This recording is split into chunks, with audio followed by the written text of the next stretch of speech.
हमारी कहानी शुरू होती है चीन के यूनान प्रांत से, जहाँ पर मोंगमाओ राज्य राज करता था, जिसके एक राजकुमार सुखपा ब्रह्मपुत्र घाटी में अपना एक छोटा सा किंगडम एस्टैब्लिश करते हैं, जिसका नाम है अहोम साम्राज्य, जो आने वाले समय में एक बहुत बड़ा साम्राज्य बनेगा जो मुगलों को 17 बार हराएगा। पर पॉलिटिकल हिस्ट्री को अगर साइड में रखें तो उनके कल्चरल अचीवमेंट्स क्या थी, उन्होंने कैसी चीज़ें बनाई, कैसी फिलॉसफीज फॉलो की, आज उस पे ज़्यादा जिक्र करूँगा। खैर, वापस आते हैं सुखपा पर, जिन्होंने अहोम साम्राज्य की पहली राजधानी एस्टैब्लिश की थी, जिसका नाम था चराइदेव। चराइदेव आज तो शिवसागर जिले में एक बहुत छोटी सी जगह है, पर कभी यह अहोम साम्राज्य की पूरी कल्चर समेटे बैठी थी।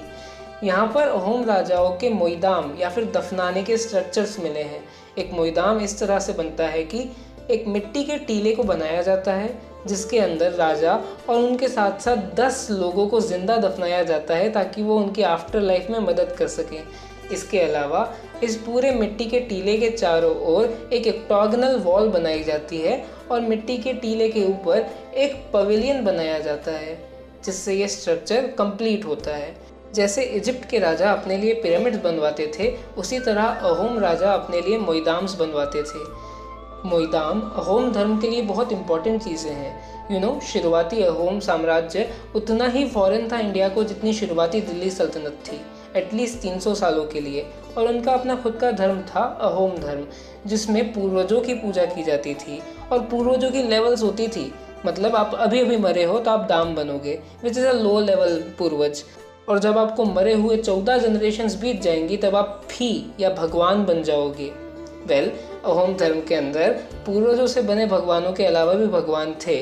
उनमें से एक बहुत इंपॉर्टेंट भगवान है पूरी धरती के राजा लेंगदान, जिसको सुखपा अपने दादा मानते थे। मतलब सुखपा अपने आप को एक्चुअली भगवान का डिसेंडेंट मानते थे या फिर एक लो लेवल भगवान ही मानते थे। किंगशिप डिवाइन थी अहोम रिलीजन के अंदर। और इतना ही नहीं, सुखपा अपने साथ साथ एक नई भाषा लेकर आए थे भारत में, जिसका नाम था अहोम भाषा, जो क्रादाई फैमिली का हिस्सा है। ये भाषा थाई भाषा से बहुत दूर की कज़न है, क्योंकि थाईलैंड में जो भाषा आज बोली जाती है उसको बोलने वाले लोग लगभग 30% ही अहोम भाषा को समझ पाते हैं। इस भाषा की अपनी खुद की एक लिपि भी थी, जो कि ब्राह्मी लिपि से बनी हुई है, क्योंकि पहले इनको बर्मीज़ लोगों से ये लिपि मिली थी, फिर ये इंडिया में आए थे। खैर, अहोम साम्राज्य अपने आप को अलग थलग इतना नहीं रख पाया बहुत देर तक, उन्हें इंडियन थोड़ा बहुत बनना ही पड़ा। हुआ ये कि कुछ समय बाद अहोम साम्राज्य के बीच में सिविल वॉर की स्थिति आ गई। तब अहोम साम्राज्य के बड़े मंत्रियों को याद आया कि हमने किसी एक राजकुमार को ब्राह्मण के घर छोड़ दिया था, और वही ब्राह्मण के घर पे पला बड़ा राजकुमार अगला राजा बनता है, जिसका नाम है सुदांगफा। और सुदांगफा से ही इंडियनाइजेशन का प्रोसेस एकदम शुरू हो जाता है, जो कि उनके बेटे सुहुंगमुंग के समय आगे बढ़ गया, जिन्होंने 2 राज्यों पे कब्जा कर लिया था, जिसमें से एक का नाम है दिमासा और दूसरे का नाम मैं यूट्यूब की गाइडलाइंस तोड़े बिना ले नहीं सकता। एसमीज़ में इसको प्रोनाउंस करते हैं सूतिया, क्योंकि च एसमीज़ में स प्रोनाउंस होता है, बट लिखा इसको ऐसे ही जाता है। खैर, सुहुंगमुंग पे वापस आते हैं, जिनके समय पर इंडियनाइजेशन जैसे पीक हो गया था। उन्होंने अपने भगवान लेंगदान को इंद्र से इक्वेट कर दिया था और उनके लिए एक नया वंश बना दिया था। अहोम राजा इंद्रवंशी है, और उन्होंने इसी इंद्रवंश को जस्टिफाई करने के लिए अपना नाम भी बदल दिया था एक संस्कृत नाम से, जिसका नाम है स्वर्ग नारायण। साथ ही इनके समय पर पहली एसमीज बुरांजी लिखी गई थी। बुरांजी कहते हैं इतिहास के लेखन को, हिस्टोरिकल राइटिंग को, जिसमें राजाओं के बारे में, राजवंशों के बारे में लिखा जाता है। ये इंडिया में बहुत अनकॉमन था। इंडिया में इतिहास का लेखन इतना किया नहीं जाता था। इवन अल बिरूनी हमको कहते हैं कि इंडिया के लोग इतिहास के लिखने में इतनी रुचि नहीं रखते थे। तो ये काइंड ऑफ एक एक्सेप्शन है, पर क्योंकि ये ट्रेडिशन साउथ ईस्ट एशिया में बहुत ज़्यादा कॉमन था, इतिहासकार मानते हैं कि ये साउथ ईस्ट एशिया से ही ये ट्रेडिशन इंडिया में आया था, जैसे कि अहोम साउथ ईस्ट एशिया से इंडिया में आए थे। पर जो भी हो, पहले ये बुरांजिया अहोम भाषा में लिखी जाती थी, पर धीरे धीरे जैसे हिंदुइज्म का और असमीज लोगों का इन्फ्लुएंस अहोम साम्राज्य के दरबारों में बढ़ रहा था, वैसे वैसे अहोम बुरांजिया भी लिखी जाने लगी। पर असमीज बुरांजीज का भी अपना एक स्वाद था। वो निकनेम्स देना पसंद करते थे राजाओं को। जैसे सुहुंगमुंग का नाम था दिहिंगिया राजा, मतलब जो राजा दिहिंग से आता है। उसके पहले सुदांगफा राजा का नाम था बामुनी कुंवर, मतलब जिसका जन्म बामण के घर पे हुआ था। और ऐसे ही इंडियनाइजेशन बढ़ता गया। अगले राजा सुसेंगफा को इतिहासकार उनके एक्चुअल नाम सुसेंगफा से जानते ही नहीं हैं, जबकि प्रताप सिंह नाम के संस्कृत नाम से जानते हैं। और प्रताप सिंह ने एक नई लाइन शुरू करी थी जहां पर आगे आने वाले सारे राजा एक संस्कृत नाम को अपनाएंगे।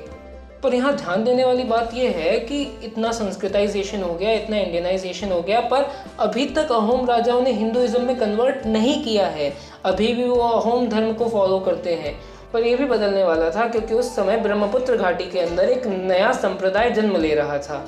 बात यूँ है कि उस समय भारत पूरा भक्ति आंदोलन के अंदर लीन था, और इसका असर असम में कुछ यूँ दिख रहा था कि शंकरदेव नाम के एक बहुत बड़े धर्म सुधारक ने एक नया संप्रदाय शुरू किया था, जिसका नाम है एक शरण संप्रदाय।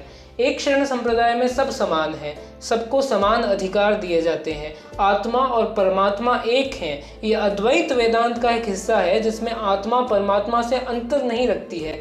और क्योंकि आत्मा परमात्मा के समान है और क्योंकि हर एक इंसान में आत्मा होती है, इसलिए सारे इंसान समान हैं। इसलिए ये वर्ण व्यवस्था पे एक बहुत बड़ा प्रहार था। इनके मठों को सत्र कहते हैं और इनके मठाधिकारी को सत्राधिकारी। इवन शूद्रों को अनुमति थी कि वो सत्र का अधिकारी बन सकते हैं। और इसी इक्वालिटी के कारण ये धर्म आग की तरह फैल रहा था असम के अंदर। अधिकतर अहोम लोगों ने इस धर्म को अपना लिया था और देर नहीं लगी कि राजा ने भी इस धर्म को अपना लिया।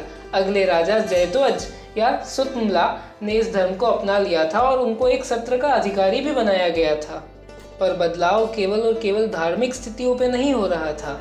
इस समय तक मुगल साम्राज्य की सीमाएं अहोम साम्राज्य से जुड़ने लगी थी, और इसका कल्मिनेशन हुआ जब बंगाल के सूबेदार मीर जुमला ने अहोम साम्राज्य पर आक्रमण कर दिया और कुछ समय के लिए अहोम साम्राज्य की राजधानी गढ़गांव को अपने कब्जे में ले लिया। पर अगर आप सोच रहे हैं कि मैं तो राजनीति से थोड़ा हटना चाहता था, फिर मैं राजनीति के बारे में क्यों बता रहा हूँ? वेल, इसलिए क्योंकि मीर जुमला अपने साथ एक इतिहासकार लेकर आए थे और उस इतिहासकार ने गढ़गांव के आर्किटेक्चर के बारे में बहुत कुछ लिखा है। मीर जुमला के इतिहासकार लिखते हैं कि गढ़गांव शहर एक गोलाकार शहर है जिसके चारों ओर एक दीवार बनी हुई है बाम्बू के जंगलों की, जो कि 2 कोस तक फैली हुई है। शहर के अंदर जाने के लिए 4 स्टोन के दरवाजे हैं जिनसे लोगों के पैसेज के लिए एक अंतराल बनाया गया है। इसके अंदर जाते हुए ही हमें एक पानी की नहर मिलती है जो पूरे शहर के चारों ओर घूमती है। ये बाहर के आक्रांताओं को शहर के अंदर आने से बचाती है। इस शहर के अंदर जाने पर बहुत सारे स्पेशियस मकान हैं जो लकड़ी के बनाए हुए हैं, और इन सब मकानों के बीचों बीच एक 66 खंभों वाला सोलांग घर है जो उस समय का राजमहल था। इसी सोलांग घर के आखिरी हिस्से पर 4 खंभे थे जहां पर राजा का सिंहासन रखा जाता था, और इसी सोलांग घर के कुछ पास में ही राजा का अपना खुद का मकान था जो लकड़ी से बना इतना सुंदर मकान है जिसके ऊपर इतनी सुंदर सुंदर कलाकृतियां की गई हैं कि मैं अपनी कलम से इनको बता नहीं सकता।